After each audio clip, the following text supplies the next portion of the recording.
Allah Azza wa Jal in Surah Al-Kahf, a surah that we're supposed to recite every Friday, mentions 4 stories. And the third of these stories involves Musa alayhi salam, and it's the only time that this story has been mentioned. It's a very different part of his life, and it's a very personal journey.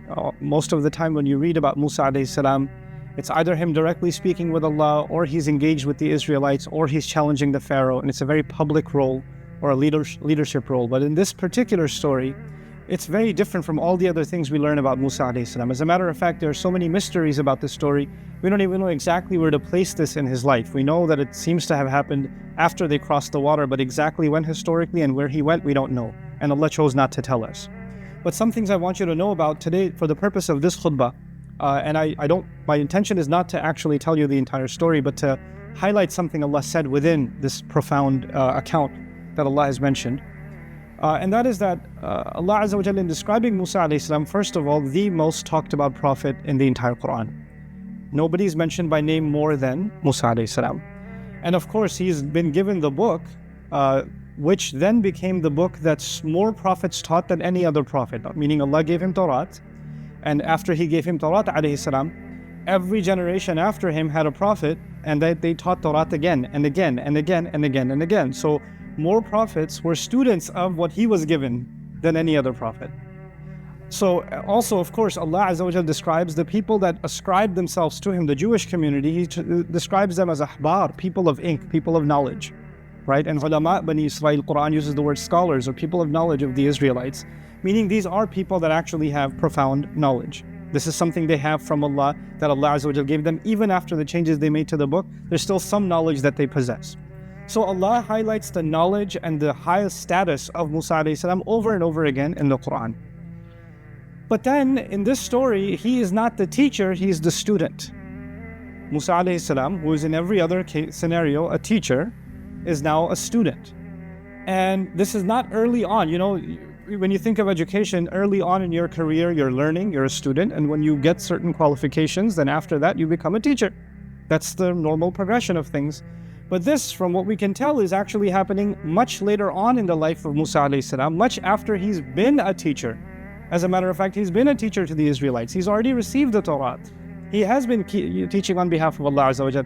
And if we're to accept the authenticity of the narration, it's even claimed that nobody was more knowledgeable on earth than Musa alayhi salam, that he didn't know of anyone who had more knowledge. And yet Allah tells him, there's someone who knows more than you do, and you need to go learn from him. And so this really interesting story is now about someone who from what we can tell in the Quran, was given more knowledge than anybody else, and yet Allah is telling him that you need to go learn from someone else. Now, the more someone is learned, the more qualifications they have, credentials they have, the higher status they have in society. I'm not even talking about religious knowledge. If somebody's got a PhD, it's a form of respect. If somebody's a professor in university, it's a kind of prestige. We know that. This is why we celebrate people that graduate, whether you're graduating high school or college, or you got a master's degree, or you got a PhD, or with Islamic studies you got an ijaza, or you finished memorizing the Quran. Whenever somebody accomplishes something in education, their status is increased. They're more recognized in the society. People listen to them and they have more validity. And yet this person who Allah describes as more knowledgeable, clearly, as even than Musa alayhi salam, rather, Musa alayhi salam is traveling an exhaustive amount to come learn from him. Nobody knows him. Nobody knows him. As a matter of fact, one of the most interesting things, is that we don't even know his name. The Quran, Allah did not mention his name. Yes, in the narrations we learned the name Khidr or Khidr, and there are variations of that spelling that are mentioned. But Allah, in his perfect speech, decided not to tell us who is this teacher of Musa alayhi salam. He didn't tell him his name. So how did Allah describe him? This is where I want to begin really today. He says, فَوَجَدَ عَبْدًا مِنْ عِبَادِنَا. Meaning Musa alayhi salam and his young assistant, they traveled together and they eventually found, listen to this carefully now, a slave from among our slaves. Which is probably in closer English expression would be just one of our slaves. They just found one of our slaves. One of our slaves is a description of all of us. That's not a special description. We're learning something profound here. To Allah Azza wa Jal, the more someone gains knowledge, the more they are identified as just another one of Allah's slaves. That doesn't make them more special than anyone else, It actually makes them realize, innani min al-muslimin, I'm just among everybody else. I'm not superior to anybody else. You see, every other knowledge, when somebody gains it, somebody gets a degree, they kind of like get a little full of themselves. Like if they're going to a convention and they've got a PhD, they're not just going to say Abdul Karim, they're going to say Dr. Abdul Karim, comma, PhD. Wait, let me put the P with double marker and H and D, you know. Or you introduce yourself to someone, hey, my name is Salman. No, my name is Dr. Salman. Or your email ID, whatever. It doesn't say Zainab, it says Zainab MBA or whatever. You have to add your credential because it's a form of I'm something. I have some value, And people love throwing that on. I'm reminded back in the day when I was in college, this is in the 1800s, but when I used to go to, MSA conventions, my friends, just for fun, they'd put their name, like he's like the second year of college, he's putting his name, Dr. Faris Mahmoud, PhD, times 10. But the idea that credentials give you a kind of status. And what is that status with Allah? Well, if you really truly have knowledge, and if I really truly have knowledge, then we recognize the highest status with Allah of the highest knowledge is that I'm just a slave. And the word slave I use deliberately. I didn't say servant. I said slave because it's kind of an offensive term. Right? And literally in the Arabic language, I have to try to translate the Arabic of the Quran as close to the English as possible. I'm not trying to be politically correct. I'm trying to be accurate from a language point of view. Abd actually does mean slave. And yes, slave is an offensive term. But I want you to understand why that's used. Because slavery to anyone other than Allah is humiliation. But slavery to Allah is an honor. It's actually freedom. And also, you can't think of any title that somebody could give you that could be lower than slave. Like whoever has a job in the world, any role in the world, when they take that role, there is no more humble, more lower a title than that one. Here you have someone who has higher and higher, the highest knowledge, and yet all he is abdan, a slave. And on top of that, it's not al-abd. It's not even mu'arraf bil-lam. It's not even the servant. Like this is the man to learn from. No, just any servant. There's an anonymity to him. This is profound because it teaches us something about what it means to truly learn Islam. When somebody's truly learning the knowledge of Allah, then actually they are more and more and more within everyone else, not above. They're not above them. They are more humbled than they are full of their credentials. Do you know where I graduated from? Do you know what degree I have? Do you have an ijazah in this? Did you study under this sheikh? None of that matters now. That disappears. You see, Shah Waliullah Dahlawi rahimahullah said something beautiful. It stuck with me since I heard it in my youth. He described somebody who has true knowledge. He said, when a tree bears fruit, its branches lower. When the tree bears fruit, its branches lower. The idea meaning if you've truly borne the fruit of knowledge, then there's a humility that impacts you. You come lower. You don't think of yourself as higher. When somebody's questioning you, criticizing you, in your head, you're not processing, who are you to ask me? Excuse me, what do you know? Are you even on YouTube? You're gonna ask me? That's not what's going on in your head. That's not what's going on in my head. This is the attitude of abdan min ibadina. Now, Musa alayhi salam was given ilmul kitab. He was given knowledge of revelation. This is the next part of what I want to share with you. Musa alayhi salam was given Tawrat, which is the word of Allah. It's the Quran of that time. It's actually even in one place in the Quran described as another Quran. This is what they were given. So it's that's the word of Allah that he's learned. So how is he going to learn something more profound or different from the word of Allah? He already learned the word of Allah. So how is he learning from someone else? You see, there are two kinds of knowledge. There's two kinds of knowledge. There's the knowledge of Allah's words, and there's knowledge of reality. This is what we're going to learn in the story. There's knowledge of Allah's words, and there's knowledge of reality. And just because somebody has profoundly learned and internalized the knowledge of Allah's words, that doesn't necessarily mean they've been able to truly understand the knowledge of what? Reality. Those are two different things. And the scholar that he's going to learn from, he's been given the other knowledge, the knowledge of reality. He's been given that kind of, not knowledge of the book. The knowledge of the book is with Musa alayhi salam. And it's profound knowledge. It's the height of knowledge. But this is a different kind of knowledge. And that's the other reason I wanted to highlight why is it that Allah Azza wa Jal mentions His humility so powerfully and then adds وَآتَيْنَاهُ رَحْمَةً مِنْ عِنْدِنَا وَعَلَّمْنَاهُ مِن لَدُنَّا عِلْمًا. Listen to this part carefully. The first thing is, he's just one of our slaves. That's it. He's just one of our slaves. The second thing is, Allah especially gave him a mercy. And then says, and we taught him especially from our behalf. Meaning, Allah taught him what could not have been taught to anybody else by anyone else. Especially to him, some knowledge was given of reality. He was able to see reality in a way that we can't see. This was something especially given to him. But the thing I want you to focus on is, Allah Azza wa Jal mentioned that He gave him mercy before He mentioned knowledge. Mercy first, knowledge second. آتَيْنَاهُ رَحْمَةً وَعَلَّمْنَاهُ مِن لَدُنَّا عِلْمًا. Why is that important, that Allah gave him mercy? That Allah especially granted him a mercy. You see, this is what's called ataf bayan in Arabic. There are some kinds of knowledge that if you have them, there is no greater mercy on you than that knowledge. Like if you know it, your life becomes easier. If you know it, you'll be happy. If you know it, your troubles will go away. What greater mercy that your heart is not going to be at unrest, that you're not going to be afraid anymore, you're not going to be sad anymore, you're not going to be disturbed anymore. You're constantly in a state of blessings because Allah has given you a mercy from Him. And what is that mercy? Some special kind of knowledge of reality.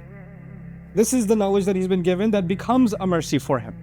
Now, how does that operate? I'm not going to tell you the story, but I want you to now, when you go home and you recite the story and read something of the translation or commentary on the story, think about these things. Allah Azza wa Jal takes us along with this journey that Musa alayhi salam came to him and says, "Ala an tu'allimani mimma 'ullimta rushda." Can I follow you? Because you can teach me some of the things you've been taught. And the first thing he says to Musa alayhi salam is, you don't possess the right prerequisites. When you join a university, you have to have prerequisites. He says, the qualification that's needed is sabr. You don't have it. إِنَّكَ لَن تَسْتَطِيعَ مَعِيَ صَبْرًا. You're not capable of being patient. You're not capable of holding back with me. You're not going to be able to handle it. This is too tough of a program. Musa alayhi salam won't be able to handle it. He was able to handle Fir'aun. He was able to handle crossing the water. He was able to handle the Israelites. He's handled quite a bit. He's been able to handle people trying to kill him. And he says, you can't have sabr with me. And this is the same Musa alayhi salam who's telling the Israelites to have sabr. He's telling them when the armies of the Pharaoh are coming, Inna ma'iya rabbi sayahdeen. No, it's okay. My master is with me. He'll guide. This is the hero of Islam, the highlight of the Quran. And this man tells Musa alayhi salam, you don't have enough sabr for this. You can't handle it. Subhanallah. Just to even think about who's being said this is being said to Musa alayhi salam, And so when he says that, of course, Musa alayhi salam says, no, satajiduni insha'Allah sabiran. It's a humble answer. He doesn't say, excuse me, you're going to tell me about sabr? Let me tell you my sabr experience. Here's my sabr resume. No. He says, insha'Allah, if Allah wills, you will find that I have sabr. If Allah wills. He doesn't even guarantee that about himself. Like, look, yes, I have a pretty decent track record with sabr, but that doesn't guarantee that I'll always have it. If Allah wills, I hope that I will meet that expectation. Satajiduni insha'Allahu sabiran. I want to spend the last few minutes of this khutbah talking to you about this knowledge of reality and how the sabr of Musa alayhi salam was tested and why that knowledge of reality becomes a mercy. I want you to think of it this way. Reality is two things. It's what you can see and what you cannot see. Right now, I can see you. I don't see the two angels on your sides. I don't see them. You understand that? But they're real. They're here. So there's a reality that we can see and there's a reality that we cannot see. When Laylatul Qadr happens, you look up at the sky. It's just the sky. But the unseen reality is the sky is completely covered with angels descending. تَنَزُّلُ الْمَلَائِكَ وَالرُّوحُ فِيهَا بِإِذْنِ رَبِّهِمْ مِنْ كُلِّ أَمْرٍ. That's an unseen reality.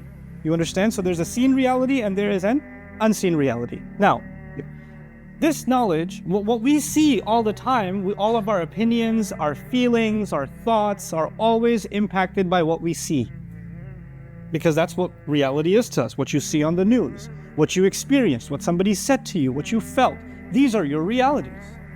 But there's another side to that reality. It's like a source code. It's like you see the front end of the app, but you don't see the code behind the app. There's a curtain, there's a veil Allah put.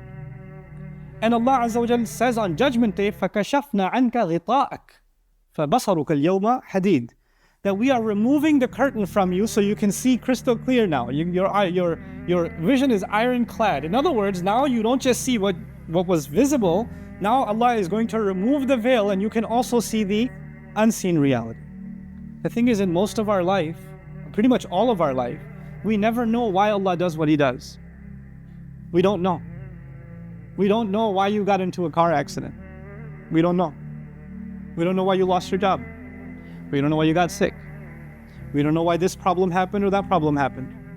We don't know why your brother did so well in school and you failed. We don't know. We don't know why you're so short and your siblings are so tall. And you start asking yourself, why did Allah do this? Why can't He just tell me what He wants from me? Why doesn't He lift the curtain a little bit? So let me see what the secret was. What was the big plan? So I can if I just knew, well, maybe I'd be at ease. Because when you don't know, when a judge passes a verdict on you, the judge says you have to pay this fine. And you say, why should I pay this fine? And he says, no, that knowledge is in the unseen. I'm not going to tell you. When a judge passes a verdict on you and you don't know why, then you become at unrest. You're like, I can't accept that. I need an explanation. I can't have that explanation be hidden from me. What Allah does in this story is He shows Musa alayhi salam there's always an explanation. But Allah decided, وَمَا كَانَ اللَّهُ لِيُطْلِعَكُمْ عَلَى الْغَيْبِ. Allah has decided that He is not going to be informing you of what's happening in the unseen. Behind everything seen, there's something happening that is unseen, and He has decided not to tell you. In this story, what Allah decided to do is imagine there's a curtain and Allah lifted it, through His teacher just a little bit so you can get a glimpse, a little bit, you can see what's happening behind the scenes. So you understand there's always something happening, but He doesn't lift it all the time. This is a special knowledge given to Khidr alayhi salam, which is a special mercy to him. He doesn't give that to He didn't even give it to Musa alayhi salam, meaning this is a reality He doesn't even open to His messengers alayhi salatu wasalam. That's the lesson we're learning here. So when Musa alayhi salam sees that people that are just earning a decent living and the only way they can make a living is a boat that they work on is being damaged by his teacher, like, what are you doing? This is messed up. How can you do this? What could possibly justify this? And he's told you you're not going to handle this. This is not the kind of course you can take and survive. You don't have the patience for this. Meaning he doesn't have the patience to see injustice and just stand by. Musa alayhi salam, when he sees injustice, he gets upset. When he sees two people fighting each other, he doesn't just stand there, he goes and fixes it. When he sees women struggling to feed their animal, he goes and helps. When he sees an innocent boy being killed, or he sees a ship being sunk for no reason, of course he's going to have a problem. And this became his test of sabr. In other words, when you and I see unfairness in your personal life, in your circle, when you see unfairness done towards you or done towards others, and you start questioning, why is this unfairness happening? This isn't right. That can't be a good thing. And you start, it agitates you, it really bothers you. It's at that point that those words of Khidr alayhi salam to Musa alayhi salam are, did I tell you this education, this knowledge is not easy to acquire. You don't have the patience for this. This is why it's not given to everyone. You can't handle this. And he even made the statement, وَكَيْفَ تَصْبِرُ عَلَى مَا لَمْ تُحِطْ بِهِ خُبْرًا. How in the world can you be patient over something you have no knowledge or experience of? There's an experience of the unseen. Allah did not open up that experience to us. We can't possibly experience it. We have to be humble and just sit back and say, Allah knows and we don't know. Wallahu ya'lamu wa antum la ta'lamun. Allah knows and you don't know. Eventually, when Musa alayhi salam was taught, okay, these are the things you couldn't bear. This is what was really going on. This was Allah's plan behind each of the events that took place. When that's described, then actually we realize this is one of the most important parts of knowledge that if we don't humble ourselves to, if we truly don't humble ourselves to, then there's no point considering yourself and myself someone who wants to learn about Allah's deen. Let me say that again. When we give ourselves completely to Allah's plan, that means we've humbled ourselves before Allah. We've trusted our teacher, who is Allah, and we've trusted the road He's taken us on. Even if that road becomes uncomfortable, our trust in Him doesn't go away. And that's not easy to do. If that wasn't even easy to do for a messenger like Musa alayhi salam, وَكَلَّمَ اللَّهُ مُوسَى تَكْلِيمًا, the one who spoke to Allah directly, it wasn't even easy for him to do. That means it's not easy for you and me to do. This is one of the hardest things we have to do in life, is to actually be able to just be okay with Allah's plan. Is to know at the end of the day, there is a larger plan. Now, please don't misunderstand what I'm trying to get across in this khutbah. I am not saying that when people treat you unfairly, and when people do wrong to you, or you see wrong happening, that you shouldn't say anything, it's Allah's plan. I'm going to take the sabr approach and not say anything. That's not what's being said. It's being said about things that are out of our control. When things that are happening that are out of our control, there's always a plan in place. There's always something happening that is from Allah. And us standing up for justice, us speaking out against the wrong that is happening, is an obligation we have on ourselves. But this is beyond that. That's obvious. That's common sense. That's something that most of the Quran talks about. But there's an attitude before Allah Azza wa Jalla that we have to humble ourselves. I have to really, really acknowledge in myself that I'm not going to question Allah. I'm not going to say, Ya Allah, I don't see the sense behind this plan. I don't get it. If I was planning, I would have done a better job. Ma'adallah. This is the thought that goes in someone's head. This is the thing that has to be killed. Because my sense of planning, my decision making, in my head, you're thinking you're more merciful than Allah? You're thinking you're more just than Allah? Am I thinking that I'm a better planner than Allah? I know better than Allah. I have more wisdom than Allah? Is that what I'm thinking? Because when I'm questioning His judgment like that, then there's clearly something wrong. Of course, we can get close to that sometimes. Even the angels got close to that at one point. They didn't understand why Adam was created. They didn't get it. They even asked Allah Azza wa Jalla, تَجْعَلُوا فِيهَا مَنْ يُفْسِدُ فِيهَا وَيَسْفِكُ الدِّمَاء. Are you going to put on the earth someone who's going to cause corruption and spill blood? We don't get it. But immediately, as soon as they said this, because they don't understand, it's okay. We can ask Allah, Ya Rabb, I wish I understood why this is happening. Give me contentment to deal with what is happening. That's okay. But immediately, what did the angel say? وَنَحْنُ نُسَبِّحُ بِحَمْدِكَ وَنُقَدِّسُ لَكَ. And by the way, you're perfect. We're not questioning your perfection. We don't get it, but that doesn't mean that you're making the wrong decision at all. That's humility. That's to be a abd of one of the ibad of Allah. Abdan min ibadina. And this has nothing. On the one hand, you could have knowledge of the book. You could know the Arabic language and have memorized the Quran and have studied hadith and you know all of those things. But this isn't there. Contentment with Allah's decree is not there. Contentment with it. Knowing that what Allah has done is better. Knowing that what Allah has done has wisdom behind it. Knowing what Allah has done, Allah is a better planner than you and I will ever be. And there's good in it. Maybe that good is, sometimes a plant grows within a couple of days. Sometimes a plant grows in 20 years. Right? So the seed that you're experiencing now, we don't know the good of it will come now or it will come 100 years from now. We don't know that. That's Allah's plan. That we can't have any knowledge of that. This is not something Allah Azza wa Jal decided to tell us. And so Allah even in Surah Al-Imran, when Muslims were going through a difficult time, and this is the last thing I'll leave you with, Allah Azza wa Jal told the Muslims this. When they were questioning, when we lost in Uhud, when we experienced tremendous loss in the Battle of Uhud. And Allah Azza wa Jal noticed that Muslims are even starting to ask, why did this happen to us? Why did we experience it? We have the Messenger of Allah with us, sallallahu alayhi wasallam. We're the believers that we've sacrificed with him. How can we experience this? Allah says, وَتِلْكَ الْأَيَّامُ نُدَاوِلُهَا بَيْنَ النَّاسِ. These are the days we flip up and down between people. وَلِيَعْلَمَ اللَّهُ الَّذِينَ آمَنُوا. So Allah could know who truly believes. It's easy to believe when you're winning, isn't it? I want to see who really believes when you're what? You're losing. First time I studied this ayah, I used to live in New York. And back then, astaghfirullah, I was a New York Knicks fan. And if you know anything about the New York Knicks, Spike Lee is at every game. Or I don't know if he still is, but he was at every game. And he's got those shahada fingers and he's waving. They could be down by 40 points. He's a believer. They call him a true believer. Right? Whether you're winning or not, he's got faith. 3 seconds left in the game, 40 points down, and he's waving the shahada finger. Because that's his faith. Well, you know what? That's why they call him a true believer. The idea being, when we are going through difficult times, that's actually when Allah wants to see whether we believe or not. That's actually when faith is truly, not just tested, graded. Think of it as graded. That's what your actual grade is. Are you content with Allah at that time? So he says, I just want to know who truly believes. I want to see your faith in action. I want to see it put to the test. Another place he says, ما كان الله ليذر المؤمنين على أنتم عليه حتى يميز الخبيث من الطيب. Allah will not leave you just comfortable the way you are.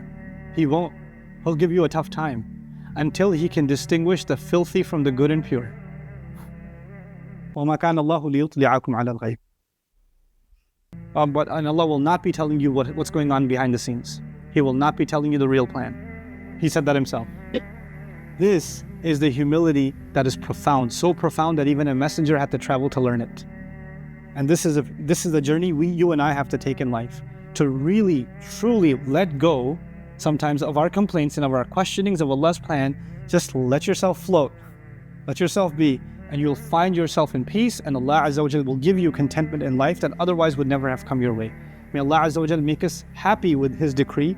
May Allah Azza wa Jal make us of those radiyallahu anhum wa radu anhu. Allah is pleased with them as they are pleased with Allah.